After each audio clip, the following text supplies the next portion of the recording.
Hey there. Oh, I didn't know my my little camera thing was still off. Hey there, everybody. We are here for episode 34 of the Monday Night Movie Club, and it's just a two-man show here tonight because our good buddy Roberto did not show up for tonight's show because he didn't have enough time to watch the film that we were talking about here, meaning that he thought that there was going to be a stream that he can watch online. Turns out it wasn't. So There you go. You see. Go to theaters, people. yeah. Support your local theater. Like get the Regal pass or the AMC pass, whichever one's only $20 a month. Get that one. You can save a lot of money that way. But we're here tonight. We're still going to be here talking about our film of the night, talk about some other movies here tonight as well. So I wanted to go ahead and give everyone a chance to say hello to our good buddy Mr. Rick Aragon here, the guy who did show up. How you doing tonight? I'm doing great. I'm glad to be back home.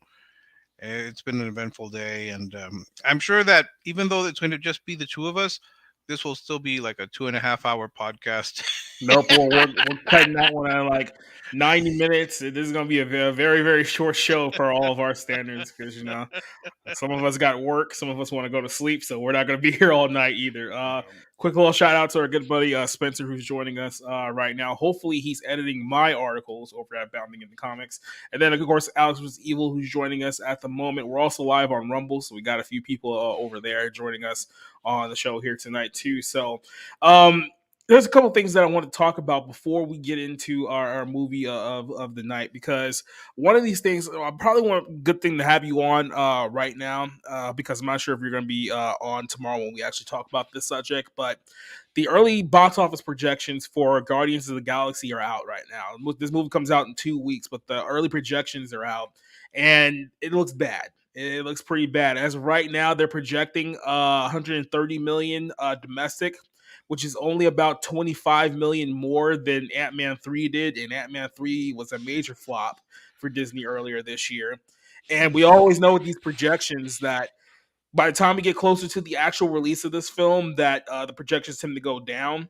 So it's realistic, like the movie will probably open somewhere, I would say about 115, 120 when it's all said and done domestically. Well, domestically, like I said, which is not that much more than what Ant-Man did. I believe Ant-Man finished somewhere under 500 million. If this movie finishes under 500 million, this is going to be another arguably $100 million flop for Disney, for the Marvel Cinematic Universe. And it doesn't look good. It doesn't look good. The fact that these movies are making less and less money, there's less and less interest of these films right now. If you look into the future, you have the Marvels, which is getting negative reaction right now. They sandwich that in between two blockbusters in November. That film's probably going to flop as well. There's reports right now that the Blade production has been an absolute mess. The Thunderbolts production has been an absolute mess. I think they just started filming the Captain America, the Black Captain America movie in the last couple of days here or so. So that one's underway. We don't know what's going to happen with that one, but that's supposed to be the next one coming out.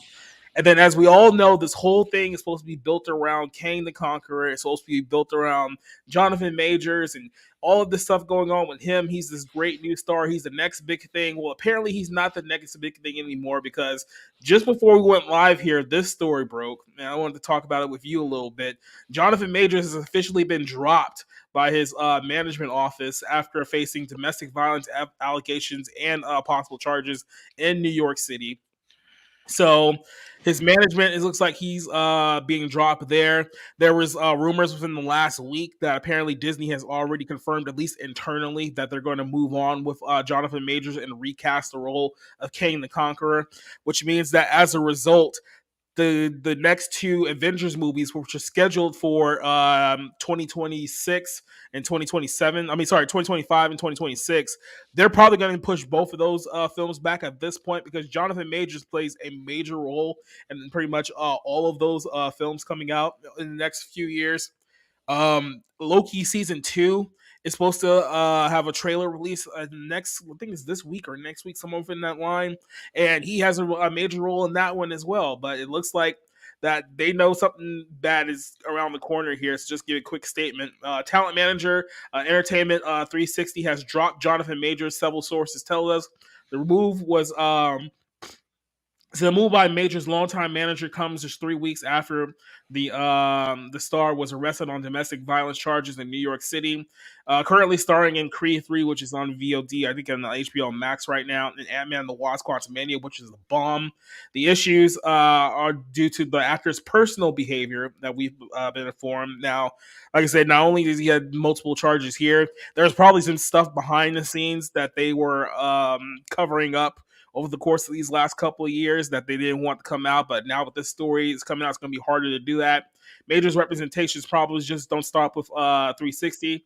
Um, it says that the lead company, who was also initiated to break with the Adventure Star last month. So, as a minor detail, Majors and fashion house Valianto mutually agree that the actor won't be attending this year's Met Gala. It was supposed to be his big coming out party, but coming more terms than one. But obviously, the story here is that, hey, look, last month he got into a fight with his girlfriend in New York, and then his lawyer tried to release some text messages thinking that was going to help his case. It only made his case significantly worse. And now it looks like everyone's moving on because, look, they have to realistically get to filming a lot of these projects here in like the next few months if they want everything to come out on time. And this legal situation is probably going to drag on for a few months. So let me be clear here. This still doesn't mean that Jonathan Majors is 100% guilty of what's going on. But when you have this major cinematic soap opera universe that you created and everything has already been set for a release schedule, trying to keep everything on time, they're going to have to make a decision here of whether they're going to keep this guy and hope that this thing blows over in the next few months, which it may or may not do, or just say, hey, you know what, screw it, let's recast the entire thing and blow up everything together.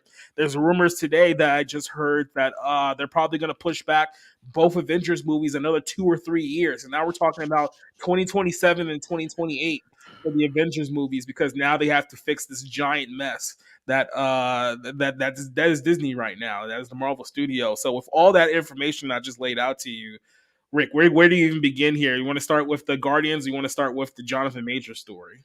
Well, let's start with Guardians. All right. Guardians has one plus that people like Chris Pratt, and he's been able to deliver strong box office. But I don't know if he'll be able to. Let's face it, Volume 2 is, well, I hated it. I can't I speak didn't for like it everyone either. else. Yes, I liked the first one. I liked Volume 1. I thought I put in my 10 best. Volume 2 was just an absolute disaster. I don't know if there's enthusiasm for Volume 3, especially since we know it's going to be the end. If I, I think I was thinking about that. Every Marvel film has opened at number one. I don't Yeah. think we've had even the weak ones like Ant-Man and the Wasp or And a big reason why that's the case is because whenever they know that the next big MCU film is coming out, studios will intentionally not release anything in that weekend to compete with them because it's like, hey, Marvel's going to kill us. There's no point even releasing anything. I wonder if studios are seeing the blood in the water now. They're going to start pulling back on that idea that we can't compete with the MCU for 2 weeks after the movie's release. They already did. They already did with the Marvelettes when Mm-hmm. they sandwiched it between two films that are pretty much guaranteed to be big. And that one might be the very first one not to open at number one or a very weak number one. I don't know what Yeah. the holdover for Dune Part 2 is going to be. With Guardians of the Galaxy Volume 3, I'm not sure. I mean, I've seen the trailers. I don't know if anyone's really that interested in Yeah. seeing it. Um, I It's hard for me to say that it's going to bomb because again, Chris Pratt is one of the few people who can get more people into the theaters, but even he can't. Even he can't bring in the numbers. No, not for this franchise. Maybe if we're talking about Jurassic World, different story. But it seems like the juice on this whole Guardians thing is run out entirely. Yeah, and remember the third one. That's pretty much the end. I don't think that they're going to have a Yeah, volume that's it. Right. This four. is James Gunn's last movie with Marvel, so that's kind of what they've been like hyping it up. Like this is the last hurrah with the original Guardians cast. But I mean, as you can see here, the early hype for that film is just not there. No, it's going to have a soft opening. I mean, well, let me phrase that. It's going to have a soft number one if it is number one. I don't really see anything beating it unless Super Mario Brothers makes a sudden surge. I don't know. Yep. Uh, yeah, Like how so much longer can the Mario movie be number one? I guess we'll have to wait and see about that goes. yeah. Well, I mean, at least Chris Pratt is able to say I had a number one movie open this year, maybe two. I don't see any enthusiasm, but well, that remains to be seen. But I think it's a sign for the longer MCU. We've got the Marvel. I just stop calling it the Marvelettes. We've got the Marvels. I don't think that one has a lot of people enthusiastic about it. And now we also have the Kang Conqueror Dynasty, whatever. They, Yeah, they could yeah. they could recast him. It's strange that he's alleged to have beat up his girlfriend or a woman. We don't know. I don't know if it's his girlfriend or not. And they're working to drop. And then C.S. Johnson's favorite, Ezra Miller, he gets to to be the face of a whole film. So I don't know what their thinking is. Maybe I don't know. They really have that decision. Are they going to stick with him or are they going to drop him? They could hope that this whole thing kind of just blows over and people forget that this is going on, or they could panic and say, no, no, no, he's too hot to handle. We're going to move away. But who do you recast him? I mean, who do you recast him with? Who's going to take his place? What young actor? And I'm assuming that it has to be a young. Well, what Jonathan Majors is like in his 30s, so he's not super young. But you're gonna have to explain why Kang looks different. First off, then you're gonna have to integrate him into the story, and considering he's already tied into Loki, which remember it was at the end of Ant Man and the Wasp, where he pops up along with Loki and Owen Wilson. So Yeah, yeah, I you're gonna have to mean, explain that. so like I said, Loki 2, which is the next Disney, I think it's supposed to come out sometime like later this year, but that's pretty much already in the can, and he's in a lot of that. So I mean, there's really nothing that you can do at this point. I don't see a scenario where they're gonna recast that entire season. With a new actor to play his role at this point, I think you just kind of have to bite the bullet on that one, especially since all these other projects are losing money as it is. But I mean, here's the problem with recasting. Sure, they can just recast the character, but you went all in on this on the basis that it was going to be Jonathan Majors was the guy that you were going to be pushing for the next several Yeah, years. So the face. the whole reason why, like I said, you race swapped Kane the Conqueror in the first place and put everything behind it is because you wanted the profile of Jonathan Majors. Now you have this black eye all over your entire universe. So Disney might have to be sitting here and thinking to themselves right now, look, I know we already announced the Kane Dynasty to come out 3 years from now, but do we just say, hey, you know what? Screw the Kane Dynasty. We'll just write him off entirely and move in a completely different direction, maybe a different villain altogether, and let that be the thing. I mean, I That's don't going to know. yeah, that's going to be a mess because they already had to rework a lot after Chadwick Boseman died. Because Yeah. I'm pretty sure it was not planned for his character to die, so they just had to put that in. This is an issue that's going to come up when you pre-plan a series so far ahead that you don't know what the circumstances are going to be in terms of your actors. Granted, I don't think anyone saw that this guy was going to get arrested, that Chadwick Boseman was going to die. But when you try to plan that far ahead, all this massive series, you're going to have run into some trouble. I mean, look at what would have happened if Jeremy Renner's accident had happened prior to the Hawkeye show. Yeah. What would you have done? You've already tied that in. That it's a risk. I think that they'll stick with him. I think that they'll stick with him. Hope and pray that that I don't ends know, the man. process. Like, you're talking about Jonathan Majors. Yeah, Yeah. I don't know. I mean, to me, like I said, there was already reports from insiders saying that Disney had already dumped him last week, and now that his management team is dumping him, the fact that his management team are officially dumping him now, that's pretty much confirmation that Disney's going to move on with this guy. Like, I don't see any scenario where his management team will get rid of him, but Disney keeps him at this point.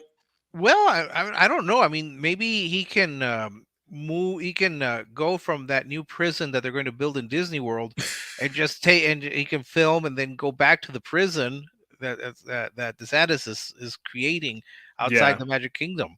See, it's the best of both worlds. I mean, you get to put him in prison, and then you get to have him work at Disney.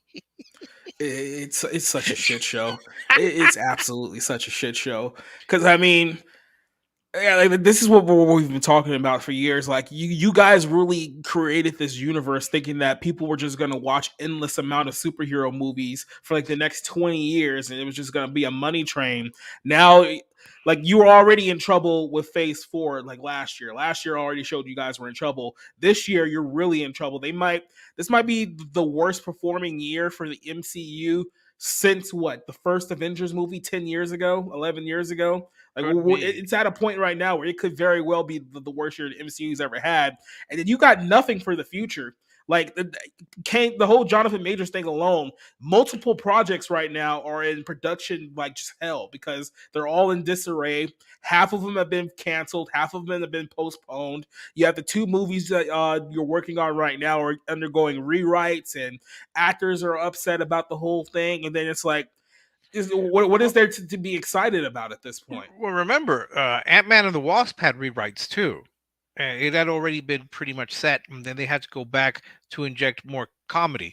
Here's the problem: you're going to ask the few remaining fans that have stuck with this series. Heaven knows why. I mean, grow up, people. I'm sorry, grow up, grow up, grow up. You just ask them to wait 2 years more. Interest is going to fade. Interest is going to fade. They're not. People are not going to wait around for the Kang Conqueror dynasty thing because I'm sorry, most of us don't know who Kang the Conqueror is. I mean, for me, I wasn't even aware that he had been race swapped. And Yeah. then that's another issue. If you're going to recast him, would you get another black actor, or are you just going to go for like an Asian actor, or maybe you could hire those people from Moana who are who are not acceptable now. You could hire one of them. It's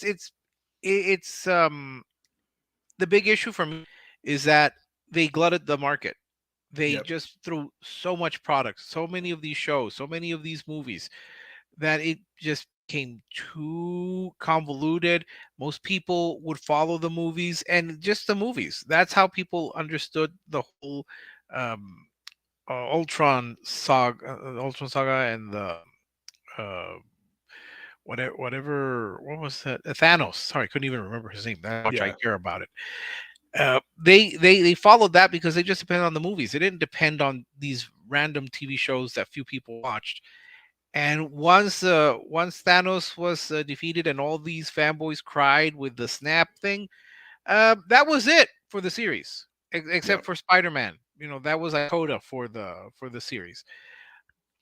After that, people said, "Okay, I'm done. The story's over." And they tried to keep it going by introducing new characters, new TV shows. People were losing more and more interest. It was becoming too convoluted. I go into a movie and I'm expected to remember all of this information from 5, 10, 15 years ago. It ain't gonna work. Maybe this is a sign. This is a sign for them to just Yeah. end it. Just In cancel the all movie. honesty, that's what I would do at this point because, like, look, these projects, everything that you're announcing, everything, like, no one's excited about this thing. People have had enough at this point. So here's what I would do: forget the whole King Dynasty thing. Just throw that one completely out of the window. You're supposed to be doing the Secret Wars, and everything I've heard about Secret Wars for the last like year and a half is that they're going to try to get every actor who's ever been in any Marvel movie ever to get into this one film, this one multiverse war film. It's like, you know what? Fine. If you want to do that, do that. Do Secret Wars and end it. No more phases after this. Let that be the end. But here's the problem: that movie isn't supposed to come out till 2026. And now they're talking about delaying the production of that movie another 2 years, talking about the 2028, maybe after they have to reshuffle everything because yeah, this whole thing is completely falling apart. Like I would, for me, the best thing they need to do, they need to just come to a definitive end and wrap this thing up. Yeah, just end the project, take out all the shows. Disney made a terrible mistake by thinking that they could, that the MCU was going to be a perpetual cash cow that was always going to give them money. They did the same thing with Star Wars. They thought they were going to have endless movies. We were supposed to get origin movies. I mean, we got one of Solo. We were supposed to get one of Obi-Wan. That had to be put on the TV show.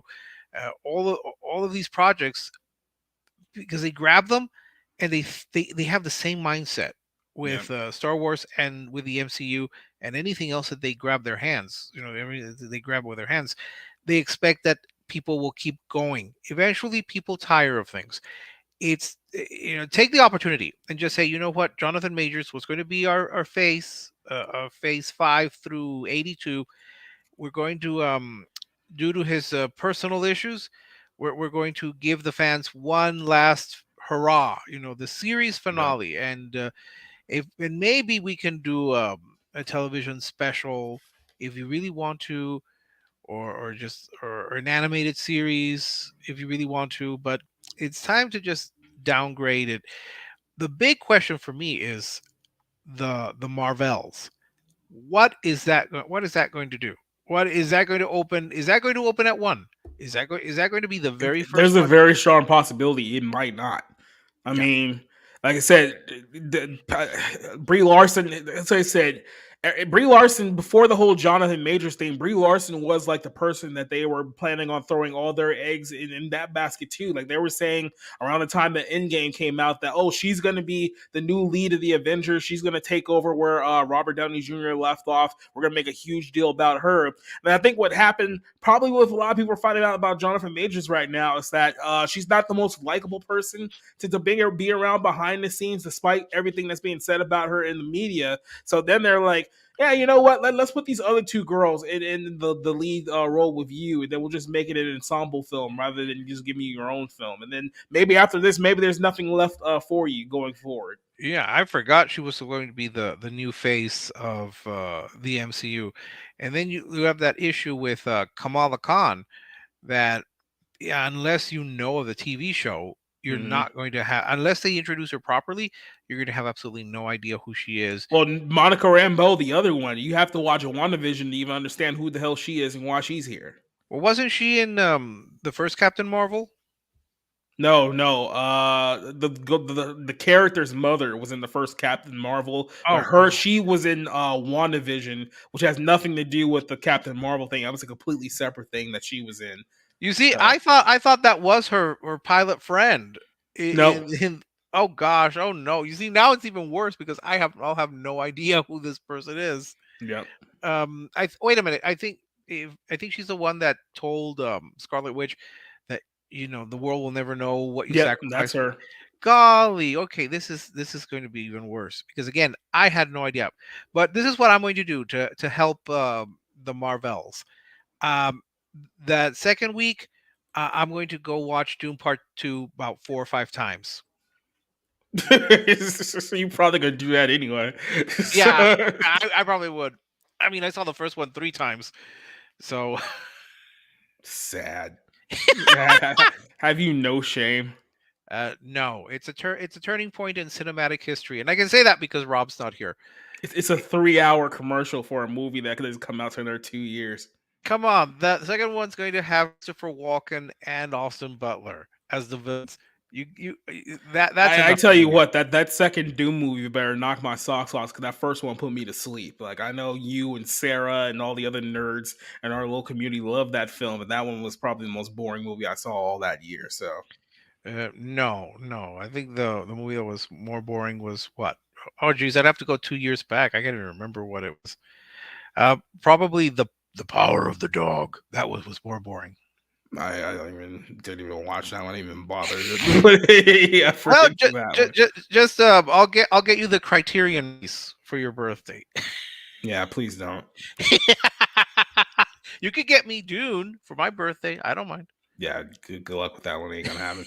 Um, so yeah, I mean that's the story here. I mean, the MCU is just in shambles right now, and it's getting to a point where it's almost so bad you have to ask yourself, did they were they too cocky? They should have just ended it at Endgame. Endgame was the perfect ending for this entire story, but they were like, nope, we're making too much money. We're gonna keep going, and here we are, 4 years after Endgame's come out. They haven't had anything of significance since that film was released, with the exception of what, Spider Boy, the third Spider Boy movie. Oh yeah, well everyone loves Tony Stark Jr. Yep. Yeah, they love Tony Stark Jr. So of course they were going to go for it, and with his appropriately multicultural cast, which really makes no sense because I'm going, is Peter Parker the only white guy in Queens? Like Apparently literally, he is. apparently he is, and now with that on, it's like pointless.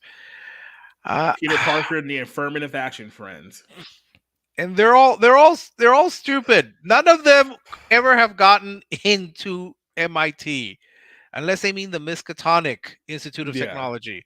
I could not, I don't know how many times I just went on just a rant about how stupid these characters are, but that's for another day. Look, what they should have done, my recommendation would have been, okay, end it with Endgame, have this big massive ending and give their fans, their moment to cry. Then maybe release one film every 2 or 3 years instead of trying to make it a chain where it's a production, it's an assembly line. And I know, if I know certain people that you and I know needed to have their fix and needed to get more Marvel material given to them because they had that addiction, but nobody's buying it anymore. At a certain point, you have to stop. You have to end it. End it now. This is your chance, Disney. End it now. End it now, rather than keep diving in. Or better yet, Jacob, I have the perfect solution for you for this crisis. You will cast that one-legged lesbian That's on Native ice too, American. though. No, no, no. The, You the, cast her as Kang. She's the new Kang, the one-legged Native that American you know wearing that's what's going to that. happen, right? Because they're going to Yes. have to go even woker than what they did before. The only way they can do that is that now King has to be a black woman. That's what it has to be. A lesbian black woman as Kang. That's the only way that they can one up this Oh, entire thing. so they're gonna get the Dora Milaje to be Okoye. She's gonna be the new Kang, or get Angela Bassett. She needs to give more. She needs to give more as Queen Ramonda. That would be the Yeah. perfect. So she could turn villainous. Oh no, but it has to be resurrected. But I guess they could work that somehow. Not not since what was it? Not since James Caan and Mary had to go through all hoops to bring back the character to please Annie Wilkes. If we had something so convoluted. I mean, it's bad. It's bad. Like it's gets like I like. I'm not gonna lie. I do feel kind of vindicated about this because I've been pointing out these issues for at least what 6 years now, and gotten so much crap from people for me pointing out that yeah, you guys realize that Disney is gonna throw this whole thing right into the ground, but everybody was so blinded by the Disney money train they couldn't see it, and now it's gotten so bad it's undeniable just how rotten things are. And as Alex said earlier, the two biggest franchises, and they destroyed them both simultaneously because they had to. One, Kathleen Kennedy decided that she was going to make this a female led franchise from the very jump and ran all the Star Wars fans away. So good job, Kathleen. And then Marvel got way too big for their bridges. Their ego got way too massive, and now it's completely bitten them in the ass to the point where they're rapidly taking in water and they don't have enough buckets to throw it out. Oh So well, there you go. We could cast Laverne Cox as Kang the Conqueress. or Billy Porter. Get Billy Porter to be Kang the Conqueror, and he'll be like drag queen Kang. There, well, there you go. Yeah, look, I guess in this case, it is the Marvel Cinematic Universe is too big. It is not too big to fail. It just ballooned, and the what is it? The bigger they are, the harder they fall. Yeah, and then this one's popping pretty big. So yeah, this is the breaking news story right now. I'm pretty sure we'll talk about it somewhat tomorrow night on the Barroom podcast. Jonathan Majors dropped by his publicist and his management team, so it looks like he's on his way out of the Marvel Cinematic Universe. And this whole thing's a mess. I didn't even talk about the fact that they're talking about casting the Glenn from The Walking Dead as Sentry, who's basically supposed to be like essentially Marvel's version of Superman. It's like you picked a 5'6" Asian actor to essentially play Superman. Is that's your grand idea? It's Well, like yeah, as a 5'7" man, I don't quite object. But I'm glad that you can see yourself in the role of Superman. This because that's what's really important is that you can see yourself. yeah, well, truth be told, I preferred being Jimmy Olsen. I never aspired to be Superman. I would have just preferred to be his plucky sidekick. Yeah. Just don a red wig. All right, let's wrap up this absolute disgrace of a show and talk about our film tonight, Nefarious. The movie that Rob could not find a stream for, even though he had all weekend to make so. Jeez, who would have thought that a movie that was produced by a couple of Christians that would be hard to find Yeah, through questionable means? Just saying. yeah. I mean, I think the bigger movies you can always find on those certain websites. The smaller ones may be a little bit hard to find unless they're like those straight to VOD movies that nobody ever watches except me for some reason. So Yeah, well, I can tell you that when I went to see it, the theater was actually pretty packed. I had to yeah, find a seat. I mean, I struggled to find a seat that wasn't way up front. yeah, so I had went there maybe about what's the best? I went there like I think it was like last Thursday, like about 5 p.m. A pretty solid showing for 5 p.m. Screening of this movie. So it looks like it's getting some decent support, all things considered. I don't know what the box office of this film was. We'll have to check that out later. But let's go ahead and just talk about the film of itself. Nefarious was a film that I had screened a few weeks ago. It was a movie that I watched here because I got a personal screening which had my email on it. So that way, if I had given it to anyone, they know exactly who it was. They know who to never talk to ever again. So I wasn't able to give the link to anybody else, unfortunately, for that very reason. But I Sorry, saw Rob. it. Yeah, exactly. I saw it a few weeks ago, and I was actually pretty impressed by the film. I think I saw the trailer for it maybe once beforehand, and I was thinking, oh, it's gonna be another one of those like cheap B horror movies that we see so much of. I mean, there's so many of them out right now. It's like the Pope's Exorcist, and I know this week it's like Evil Dead, and all these other like one-off like horror movies. It's the same thing over and over again. So I didn't think much of it. So when I was watching the film, and me, I'm a big mark for character and storytelling, right? So when I watched the film, it was like, wow, like this movie is actually moving at a pace where it looks like it's pretty much just character driven and like conversation dialogue driven movies, which is what I love. And when you actually get deeper into like the context of like what they're talking about and how it kind of relates to the modern world and today's world, it's like, wow, this is actually one of the better movies that I've seen so far this year. There was one big con about the movie, which we'll talk about here in a second, but the essential setup for this film is that you have two characters. One is a guy who's on death row for multiple murders, and he's basically being visited by a psychiatrist. And the psychiatrist, is there because he needs to, I guess, evaluate him to see whether he's mentally fit to stand execution.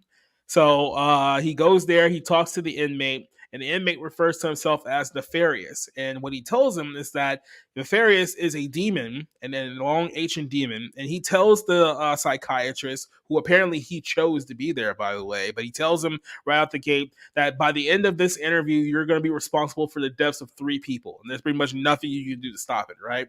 So this guy doesn't believe a single word that he's saying. But then things start happening throughout the course of this conversation that turns his non-belief into belief. Because he starts to think, is this guy really meaning what he's saying? Is this guy really truly a demon? And does he have powers beyond my puny little human brain? And that's how we got to the character of Nefarious. So what was your early thoughts of this movie going into it? Did you see anything about this film beforehand? Like, what did you think that it was before you actually saw the film yourself?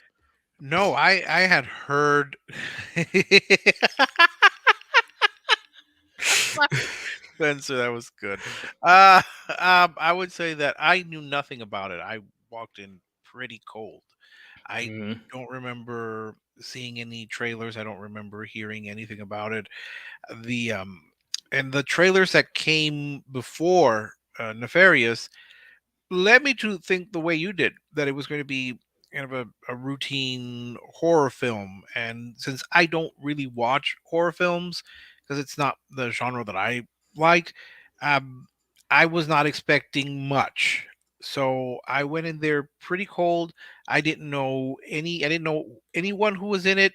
I didn't know what the story really was about. So I was just, yeah, I walked in pretty open to anything, and I thought it was just going to be like a horror film, and the demons were going to kind of come out. But as the movie went on, it made me think that it was almost like watching a two person play, because there's so much dialogue in Mhm. the beginning, and there was something that stuck in my mind is for at least the first half of the movie, there's very little to no score. There's Yep. it has hardly any music in at least the first half. So it was like watching a play, and I started getting more into it, and I was thinking, how is this prediction of three deaths going to happen? I figured one of them uh, Mhm. already. The last one, I figured that one was the most logical one. But the other two, I was wondering where are they going to come up with, how are they going to come up with it? As the story goes, yeah, I can see how you could get those three deaths. So it started building. That's one thing I appreciate about the film. It started building on itself. Yeah. Sometimes I found it a little heavy-handed at certain parts, and I think I know what the one major letdown is. Um, We can get yeah, to it. yeah. I had the same reaction if it's the same thing. Yeah, I think we're on the same page there. But Mhm. I heard Steve Dice. I mean, I want to make sure I don't butcher his name. I've said before. I think Steve Deace, who interviewed with John Trenton of Bounding in the Comics last week, actually sat down to like an hour interview about the film with him. And essentially, what he was saying was that the two actors in this film kind of come from different various stages of, I guess, of faith. You could say maybe they weren't as strong like going into it, but definitely like doing this movie and working on this film really put things in like a different perspective for them. And it's funny because, like you said, when you watch the trailer for this movie, there's no real indication that this could be viewed as like a Christian movie, like, you know what I mean? And the way you start like sitting down and like watching the film, it's like they very cleverly like put in a lot of like Christian theology and like Bible stuff into like the film. And I don't want to say that it was kind of like a bait and switch casting, because isn't like your typical horror movie that doesn't rely on, like you said, like the score, the music. It doesn't rely on jump scares and flashing lights and effects and stuff like that. It, like I said, everything is based on dialogue. It's based on tension, setting the scene about how it plays along very like slowly, but it keeps you interested because you don't really know exactly where this is going and how things are going to end. Like they'll only reveal to you little by little, and then the more you're going on, you start to think, okay, so like, I really don't know like where this is going, but I know some of the things are starting to make sense, and then they start making callbacks to what was set up earlier in the film, and that's when you start putting the pieces together here in the story. What did you think about the guy who played Nefarious? All right, as well. I guess you can put both actors in here, but what did you think about the acting performance? Seeing how these two guys were pretty much carried the entire film for at least the first, let's say, two acts of the movie here. Yeah, again, it did seem like a two-man play. The actor who was Nefarious and Yeah, Sean Patrick Flannery and John Patrick Jordan. Flannery. Yeah, Okay, that name sounds vaguely familiar, but I'm not sure if he's done anything else. For some reason, it's maybe I'm just confusing him with someone else. Uh, I think he did a quite a good job because he's playing two characters. He's playing Nefarious, and he's also hmm playing Edward Wayne Brady. I'm sorry, they should have picked a better name because I kept thinking Wayne Brady, and I just suppressing the chuckles there every time like Wayne Brady is the demon Well, possessed. I mean, he did actually choke somebody in the course of this film, so it may be a pretty apt name. So I don't know. That this made me laugh. So he did a good job because he has to change his voice. He has to change his physicality from nefarious, the kind of raspy demon-like voice to kind of the Mm, more scared Edward. Uh, the psychiatrist was, I thought, a little more blank. I didn't think he was as good, but he didn't have the showier part. So I might cut him a little bit of slack. But he seemed a little more uh, disengaged. I want to say maybe from things. It seemed a little more blank. They gave him good tries though. Like when he has to make that last minute phone call to his girlfriend. That's when they tried to give him some drama. But by and large, I thought he was weaker than Sean Patrick Flannery. yeah. And I don't know, maybe this is just To my be fair, imagination. Go ahead. is mostly because he had to carry in the more dramatic elements of the film. Because Jordan's character playing Dr. James Martin is pretty much just kind of like reacting to the situation as the audience is reacting to the situation. So he's more of like the straight guy. He's not going to be like as dramatic as you would expect for a character, or especially for a setting of this nature. Oh yes, that's why I'm cutting him some slack because he did have to react a lot. Although in the beginning, I wish I think they could have played the cynicism and the skepticism a little more, a little stronger than he did. And I don't know, maybe I was gonna say maybe because I know it's a horror film, but there were certain times when I would see Nefarious's hair, almost looked like his hair had a couple horns. It was just kind of shaped that way. Could be my imagination, could be that I'm reading too much into it because I know it's a horror film. One thing that I did like is when the camera moves and it moves from like right to left as Nefarious is speaking. When we go to the other side, it's Edward, or at least what we think is Edward, and then they do the same thing. There's a little subtle moments where you're shifting the character and you're signaling to the audience, okay, we're going to leave Nefarious and go to Edward, or we're going to leave Edward and go to Nefarious. So those subtle moments I thought were well done. You know, uh, this is a nice leap from other films. Though, yeah, like I like in horror films, I don't see anything particularly strange about uh, the idea of demon possession. This has been something that other films have done. Hmm. So yeah, I guess it's just kind of throw in I guess the Christian element to it. I'm reluctant to call this a Christian film though, because I don't really know how many Christian films involve demon possession. But Well, like I said, like I said, they treat it as if the market, at least, as if it was a horror film. It's really more of a thriller than it is a horror film. But then it Mhm. has, like I said, a lot of Christian elements baked into the story. And I think one of the biggest things with this film, which is why a lot of critics didn't like it, and no shocker, critics didn't like a Christian themed movie. But I think this film does is that it tackles the issue of morality, and it clearly defines in this film what could be considered good and what could be considered evil. And people don't like that, especially in these days. We've talked about this about other television shows and movies over the last few months, last few years, about how all of these projects are trying to blur the lines between good and evil. Like they're trying to make it seem like, oh, everything's just in the shade of gray. We talked about this last week with the Star Wars thing about that. How the idiot talked about how Star Wars isn't a movie, isn't a series about good and evil.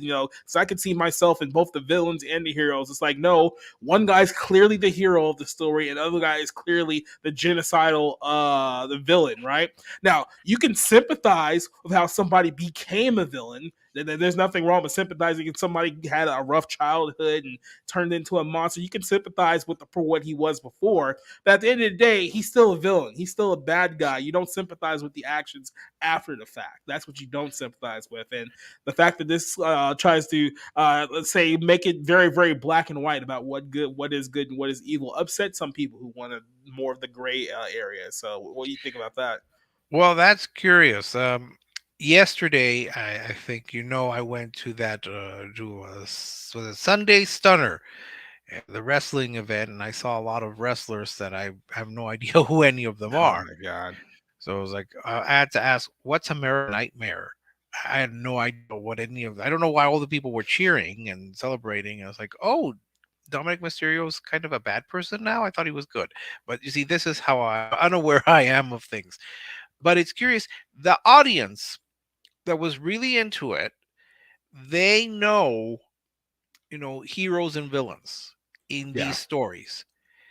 So they don't have any confusion. Like whenever you have a quote good guy turn into heel, that's a major development, and I'm assuming vice versa. Again, I don't know. So it's nice to see. It's nice to see a movie where you have very little shading of gray. I understand why, though, some of the critics didn't like it. I mean, maybe they didn't like it because of the acting, or the directing, or the story. They thought maybe it was not well paced. There are probably legitimate reasons, but some didn't like it because they did not like some of the things that the film touched on, and the demon it was not was on their side, quote unquote. I read one review that was very harsh about it, but I think he was more reviewing his opinions about the topics that were raised rather than the film itself. So that's his right. Uh, I thought I like again, if you're looking at it from the demon's perspective, what he's saying about what the um, what the psychiatrist has done in the past, or what he Yeah. believes, that's legitimate. That's from his perspective. I don't freak out. I didn't get offended or upset. So I don't know why others were so Like I upset said, about but it does show, and this is another thing that I liked when he's talking to like Nefarious, and Nefarious is talking about how evil is winning in the world now more than ever, and he tries to counter that by saying, "Well, actually, we're fighting racism more than ever before. It's like hate, we got hate speech laws and like all these other things," and he just like laughs at him because it's like your small brain is just so it's like you can't even comprehend like the levels of like this war that we're fighting right now. If your main concern is like hate speech and like racism on the internet, it's like you're so far behind where we are at this point. You're not even in the same game. You're not even like around the corner of the same game that we're playing right now. And I think that does play to like a lot of these people's minds where it's like we have such a warped sense of what's actually important in the world and like what is actually like the big issues like going on just in our society as humans and stuff like that. Like we truly think that things like like I said, the stopping hate speech and stopping transphobia and stuff like that, like all these things that are marketed on our news organization, stuff like that. Like I'll put it in a good example here, the whole Bud Light situation with Dylan Mulvaney, right? That's been like the hot topic right the last couple of weeks now. At the end of the day, we're talking about a freaking beer company deciding to partner up with some trans weirdo for a beer promotion, and then of course that completely blew up in their face. Now you got people like Donald Trump Jr. saying, "Hey guys, don't be so mean to the multi-billion-dollar corporation. You guys have made your point." It's like, yeah, exactly. It's all about the money, right? And it's like even on that level, it's like at the end of the day, like, what does it really matter? Like that whole situation when you got a whole bunch of other things that are far more important going on in the world. I mean, for one instance, our dollar is collapsing. It seems like the entire world is leading up against the United States as far as that whole thing goes. We're dealing with possible hyperinflation. Our food supply is being screwed with in real time. There's a lot of other real issues going on that affects people's life directly, but we spend so much time fighting the quote unquote the culture war. You know what I mean? That's the whole line. Is that we got to fight the culture war. There's a much bigger war going on in the culture war. You guys are neither one of you guys on either side are mentally prepared to what lies ahead because you guys are fighting these little trivial issues. Well, there were some good lines in the film. You personally came to mind when Nefarious was talking about all of these multi-million-dollar athletes are fighting racism while well they're making millions of dollars while crying racism Hmm. as they wear shoes made by slave labor. Yep. Especially since we just watched Air like a week ago. So yeah. So yeah, and it's interesting. There was a great line that he said. God, or the carpenter or whatever, whoever Yeah, made the you. carpenter, which which they Yeah, refer to as Jesus, obviously, and then they would reference God as the enemy by the and minds of like the hey, demons and whatnot. I'm sure if C.S. Johnson, catches this podcast, she'll get that. What is it? The enemy. That's from that can come from the Screw Tape Letters by C.S. Lewis, because that they took C.S. Lewis took that similar tone when he was when he found these letters, and he would Yeah, refer to God as the enemy and our father below being Satan. So I kind of saw that in the film. Um, there was that line, God made us God made you in His image, but we have remade you in ours, yeah, or something to that effect. And it's true. If you look at the world, it does seem to, I don't want to say embrace demonic forces more, but when you can celebrate someone like Sam Smith in his rather garish get up, and sorry, Mr. or Mrs. Mix Smith, you should lose a few pounds. I'm telling you this as someone who is working well, to lose a few pounds myself. Yeah, those outfits are not very appealing, regardless of your gender or gender identity. yeah, but Uh, but it's like I said, what he said. It's like God made us in His image. Now we're making you in His. What he's saying is like, yeah, now we've turned this world into a world that embraces sin, and that's pretty much what the whole like Sam Smith and other things are. So now we're embracing degeneracy and depravity. We're embracing sexual immorality. We're embracing wrath and anger, and we're embracing greed and envy, like all of the worst characteristics that the Bible's called sin. We now embrace it and we now celebrate it, and then we wonder why the world is the way that it is right now. yes, but again, it's going to the people who might be upset about this and any suggestions of a Christian overtone. They have to remember that this is coming from, if you believe in Scripture, if you believe good and evil, if you believe there's a force known as devil, Lucifer, what have you, and a Hmm. force of the carpenter, which again, it's a way that a demon would express himself or herself itself. It would not refer to Jesus or God. It would refer to, use an euphemism for it. If you look at it from their perspective, yes, this is a really dark world, and they delight in it. So look, you have to look at it through that perspective when you're going to review this film, or really almost any Christian film. But it's interesting. I'm always reluctant to call this a Christian film.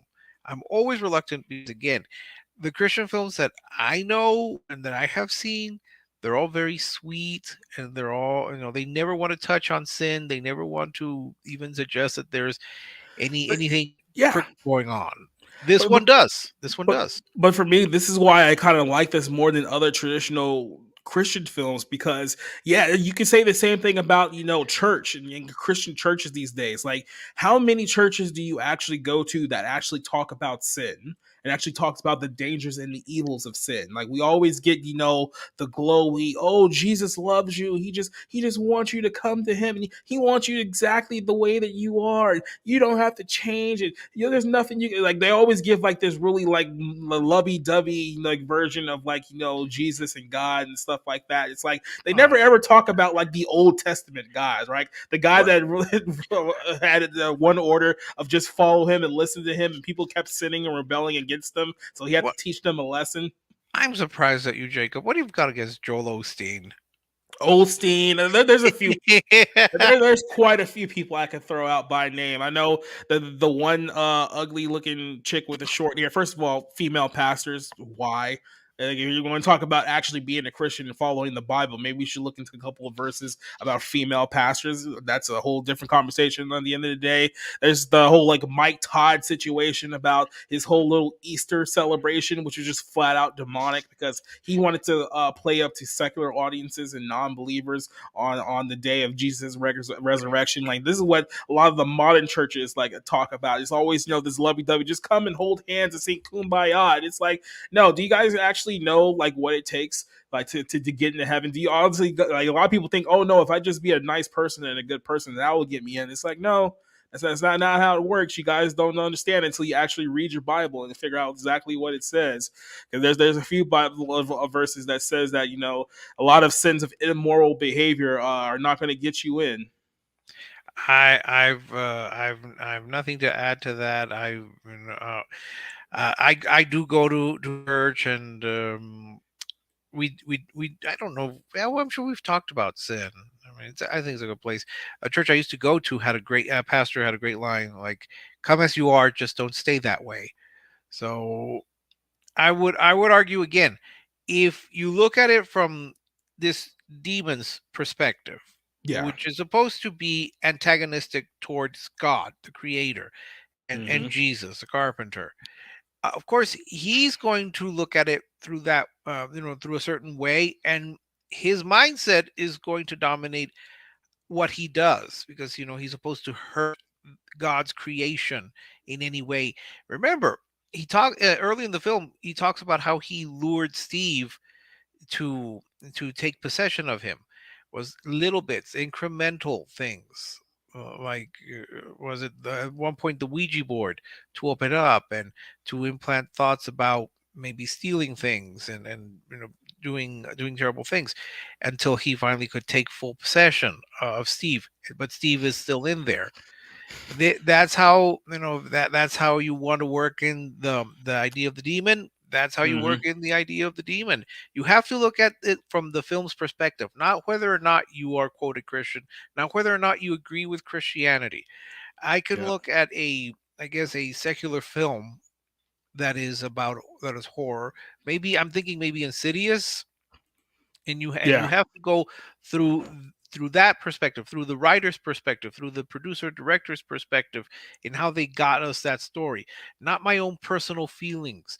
So I think a lot of the very negative reviews, I mean, not that many. I don't last time I checked on Rotten Tomatoes, it didn't have a lot of negative. I mean, it didn't have a lot of reviews. Almost all of them were negative. But I think it's again due to the individual reviewers' personal discomfort with some of the topics that were touched on versus the actual film itself. I looked at the audience. One of the things that I do is I look at a film and see what the audience reaction is. Is it working? And here it worked. The audience was very much in the grips of the film and they were going with it. I have no idea of the faith of any of the people in the theater with me, but I have to assume that not all of them were Christian. So yeah. So I want to get here. So this is very good for like the first two acts. It's a very, very good film. It's a very, very strong, driven film. But then we get to the third act. And I think the third act is what hurts the overall film for being a much bigger score for me than it could have been. And it's when we get to the execution part, right? And it's essentially where we get to the ending, and I think it trying to drags on a little bit because, like I said, the third death has essentially been judged at this point, which is the guy who the demon is possessing. He gets executed, and then we go on towards the ending here. And then on the ending, we get an interview, a kind of a short, like 5-minute interview with the character, the psychiatrist, and Glenn Beck. And this is where I thought this is my biggest problem with the film. And I was like, look, I get it. Glenn Beck's your guy. You Blaze TV guys got to stick together. But here's the problem: in the context of the film, it takes you out of the film when you see Glenn Beck, right? Oh yeah. So if you were going to do that, if that was the route you were going to go, it should have just been a completely fictional, made up show with an anchor that nobody knows. So that way we can keep everything in the context of the movie. Because if he just goes on some dude's radio show who we don't know and it's the exact same conversation, then the film, like, it wouldn't take you out of the Yeah, film at all, right? It would have worked exactly. But the fact that it's Glenn Beck and you're on Glenn Beck's set, and I was like, oh boy, here we go. So, well, the thing with Glenn Beck, I was that actually was the most frightening thing that I saw in the whole film. but his Like, hair or his face? all of it. I was startled, and it took me immediately out of the film. Like I'm thinking, did he produce this film? How is he involved in this film? Yeah. It's a curious thing. This is a a Christian or Christian, I guess, Christian affiliated film. Again, I'm very reluctant to call it a Christian film. Flat, like it is not like was it Overcomer or anything from the Kendrick brothers, whom I don't really like. But that's another topic. The curious thing is that Glenn Beck, as far as I know, is Mormon, and I know many Christians who do not accept Mormons as fellow Christians. So I was, I know, apologies to the Mormons. You're very nice people. I've met you, but I was told by that. Yeah, we shouldn't even be accepting Catholics, but that's a conversation for a completely different day that we can have on that too. So, but if we go any further on that conversation, we're gonna start fights. But yeah, go ahead. Yeah. But as soon as I saw Glenn Beck, I started asking, why is he here? What is the point of all this? Is he a producer? Why is he involved? And I mean, I don't know what the Blaze is. I mean, I know what it is, but I don't know what it looks like. I think most people who saw the movie with me probably did not know who Glenn Beck was. So at least they went in there and left thinking, oh, this is just some random actor that just came out of nowhere. But for me, I know who he is. It would have been, it would have been just, I mean, it's a strange seeing Glenn Beck. It would have been slightly stranger if Ben Shapiro had popped up, which of course would have been impossible because he's an Orthodox Jew. So he's not going to be promoting a Christian film, as far as I know. Or maybe, like Matt Walsh or Michael Knowles or any of these people. What was Glenn Beck doing here? That's the big question. And the critic that I know who hated this movie and was just going on about it, I replied to him that I disagreed with his view, except for Glenn Beck. There we were completely in sync. He should never have appeared. I kept thinking the same as you. They should have hired another actor altogether. There are plenty of actors. Trust me, you could have found anyone. Just do with all the other movies, dude. Just make up like your own like little CNN or Fox News set and get it just a completely blank. And because the focus of the scene shouldn't be the anchor anyway. It should be the character and his story after what happened at the prison. So and for that putting him in there just pulled focus from what the scene should have been. Or you could have had him give a speech at a meeting, convention, talk to his own therapist. I mean, there are other ways of doing it without having Glenn Beck. Although, my question is, what, they couldn't get Pat Robertson? Isn't he still alive? He could have been on the 700 Club, and it would have made slightly more sense. Yep. But yes, that moment, it brought it down considerably. I had to rethink long and hard about what my final score was going to be based on that one scene. That should just tell you how much casting and how one scene can ruin a movie that you think well of. That one moment, I said, this is gonna be tough for me to give a higher rating, and I'm struggling just because of that. Just because of that moment. Yeah, I mean that's the one movie that lowers the film for me. I think if you didn't have that scene and you kept everything in the context of the movie, this will be a stronger rating that I'm probably going to give it here. I guess we can just kind of move on to the final thoughts here and wrap this one up. There's a lot about this movie that I do like, so I'm not going to sit here and just go completely poo-poo on it because of the ending. I think the acting is strong, the character development is strong. The dialogue is very strong between both characters. Like I said, there's a lot to like, but the two biggest negatives is that the third act does drag on a little bit long towards that last 10-15 minutes. And then, of course, the whole Glenn Beck thing. It's like, look, I understand that you could have fooled people into thinking that, this wasn't kind of like politically motivated film. I think a lot of the negative reviews probably has a lot to do with the fact that the Glenn Beck cameo, maybe if you didn't have that in there, people would have kind of swayed it a little bit differently. So, like I said, I think that's just a big misstep there. But so far, outside of that, I know it's not saying a whole lot given the movies that we've seen so far this year, but this is probably my favorite movie that I've seen so far this year. So I'm probably gonna give it about a solid 4 out of 5 for me, Oh, as far as Nefarious goes. But what did you think of the film? wow, you probably thought more about it than I did. Hmm. You thought more highly of it than I did, because that Glenn Beck thing really did knock it down a lot for me. I thought uh, Sean Patrick Flannery's performance. I hope I got the name right. I thought he was very strong. I was not as I was not as impressed with the other actor, the one who was playing the psychiatrist. I Yeah, thought he was a little more stiff and blank. I like the fact that it kept to some of the tropes of horror films. You got the kind of scary rain coming, and you do kind of get a few jump scares, or at least stabs at them when the power kind of goes out briefly. So it knows the conventions. I give it that.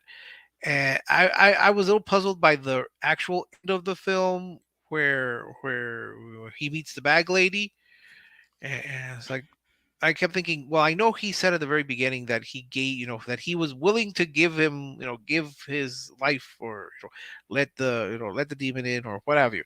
So I was thinking, are they really trying to open the door for another film? Nefarious' probably not. Revenge. Probably shouldn't. So that kind of the ending, the last third, kind Yeah, of brought it down for me. I I think I'm wavering. I'm probably going to lean maybe to a 3 out of 5. I hmm probably would have rated it higher if not for Glenn Beck. They really should have not cast him at all. I mean, I Never have feel the thought that. same way. I probably would have rated this one a lot higher if it wasn't for him too. So I mean, Yeah. So sorry, Glenn, if you're watching. I really don't listen to your show, but you shouldn't have been in this movie. yep. It's That's like all I can you say. gotta, yeah. Sometimes you gotta put aside your ego and sit this one out. Like I said, pride is a sin too. Just in case you haven't figured that out. So, Hey, but Glenn, if you're listening, I hear that Kang the Conqueror, the position is open, so you can go ahead and get cast as Kang. yeah, good luck with that one. Hey, why not? Oh, but wait, he can't. He's an old white guy, so he can't. Yeah, He can't be. you can't have old white guys in movies anymore. That's bad. Unless they're slave owners, or colonizers, or what have you. Yeah, especially if they're Republican. Can't have that. But yeah, so I mean, like I said, Glenn Beck aside, is still one of my favorite movies of the year. I mean, outside of this, John Wick 4 and Plane, I mean, there's been some good movies this year, but nothing's really stood out to me in the first 4.5 months as though like a very very strongly good movie this year. Like I can point to kind of flaws and kind of everything. I think the only one I didn't really have too much flaws with was Plane because it was just kind of a straightforward movie. Yeah, There wasn't like too much to complain about, but all the other films have had some issues to it so far. So there's still plenty of time for one of these movies to blow me away because they haven't exactly done it just yet. that would be the Marvels. That's going to Oh, it's gonna be. blow me away, all right. Yeah, that's going to be the Citizen Kane of Marvel movies. You know me, I'm probably going to vote for Dune Part Two as Best Picture, sight unseen, because I love it so much. Yeah, what a But mark. I will. No, you're the mark. I'm not. I would say that Plane. I like Plane. I actually liked Megan. It knew what it was. It didn't. Yeah, It didn't pretend to be anything other than what it was. Kind of a good campy film. where like it wasn't too graphic for my taste. Um, but so far, it's curious that I think the best film that I've seen is John Wick 4. Even though I've never seen any of the other John Wick films, this one also knows what it is. It kept the story well, beautiful cinematography, great action sequences. Where I would not object to having an honorary Oscar for stunt directing. Not a category, but I'll go for an honorary for John Wick. Uh, but other than that, most of the films, most of the films are. I respect a film if it knows what it is, like Plane, like Megan, like Super Mario Brothers. It's a kids' film. It's there to entertain kids. It entertained kids. I have no objection to that. Um, I object to things like what was it, Magic Mike's Last Dance. That one so far is still like the worst film of the year for me because besides me not wanting to see a 42-year-old man dry hump a 56-year-old woman, it was just all around bad. So yeah, I mean this one, I don't think it's gonna make my top 10, but I certainly think better of it than my brethren with the reviewers because again it did something that I like, which is it knew what it was and it didn't pretend to be much more, except for Glenn Beck. My gosh, we're just gonna have to talk to Glenn Beck and say, why were you in this film? Why? What was the point of you being there, looking all trying to interview the person? I kept wondering, is he interviewing him on the Glenn Beck show, or is he supposed to be a character that's on another show? It was confusing. You put a real life person in something like this, it's going to be confusing to the people who know who he is. Yep. Good buddy John here says looking forward to Mission Impossible. Yeah, that's one of the two movies I'm looking forward to right now as well. Like Mission Impossible and the Nolan film Oppenheimer are like the two films that I'm actually looking forward to Not this Barbie. year. And I mean, outside of those two movies, like anything else that's going to be in like my top 10 by the end of the year is going to have to take me by surprise at this point because I'm not seeing anything, at least on my radar, that can be best movies of the year. But I guess we still got a long Dude, ways to go. dude.